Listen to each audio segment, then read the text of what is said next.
Hello' everyone, কি খবৰ আপোনালোকৰ? Good good morning. মৰ্ণিং। আজি ৰাতিপুৱা শুই উঠি মই কি কৰিলোঁ তাকে দেখাবলৈ লৈছোঁ। অকণমান সময়ৰ কাৰণে, বেছি সময় নহয়। তেনেকৈ পৰ্দাকেইখন টানি ল'লোঁ খিৰিকীৰ। বিচনা ঠিক কৰাই নাই। উঠি গৈছোঁ মই এতিয়া। দুৱাৰ আৰু খিৰিকীৰ পৰ্দাকেইখন খুলি লৈ এতিয়া চাবচোন বাহিৰত ওলাই গৈ বাহিৰত মানে আজি বতৰ সেমেকা হৈ আছে ৰাতিপুৱা। এতিয়া 7টা বাজিছে। ৰাতিপুৱা সেমেকা বতৰ, ৰ'দ ওলোৱাই নাই আৰু অকণমান হাৱাও দি আছে। বাহিৰত বহুত ঠাণ্ডাও লাগি আছে আজি। তাৰপৰা ফুলপাহ চাওকচোন আমাৰ ঘৰত। ৰাতিপুৱা শুই উঠি ফুল দেখিলে বহুত ভাল লাগে। ৰাতিপুৱা উঠি ফুল দেখিলেও বহুত ভাল লাগে। গেটখন খুলি ল'লোঁ। আগফালে গৈ মই প্ৰথমতে কেইজোপা আৰু সৰিয়হজি সেৱা কৰি লওঁ। সদায় কৰোঁ, আজিও কৰিছোঁ। এনেকেই মই ৰাতিপুৱাৰ সময়কণ পাৰ কৰোঁ। ওলাই গৈ মানে গেটখন খুলিলেই হয়, আমাৰ ওচৰৰ কুকুৰ এটা আছে।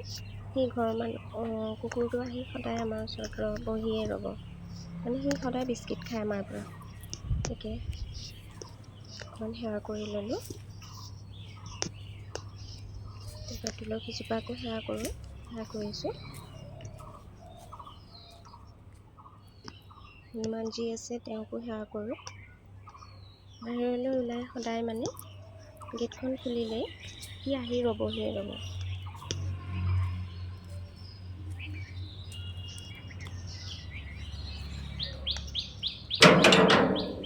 এতিয়া চাব দেই, সেইটো আহিলে, দেখিছেনে? সি আহি মানে তাৰ কাৰণে বিস্কিট এটা আনি লৈ যাওঁ।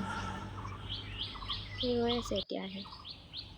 তাৰ বিস্কিট লাগে, বিস্কিট দিছোঁ তাক। বিস্কিট খালে সি কৈছে। তাক বিস্কিট দি মই ভিতৰলৈ আহি ব্ৰাছ কৰিবলৈ ল'লোঁ। ব্ৰাছ কৰি চাহ একাপ খাই লওঁ। ব্ৰাছ কৰি চাহ একাপ বনালোঁ।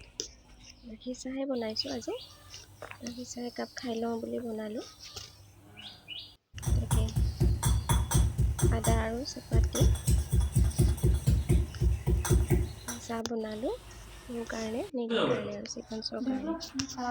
এতিয়া লাল চাহ খাই লাল চাহ একাপ বনালোঁ।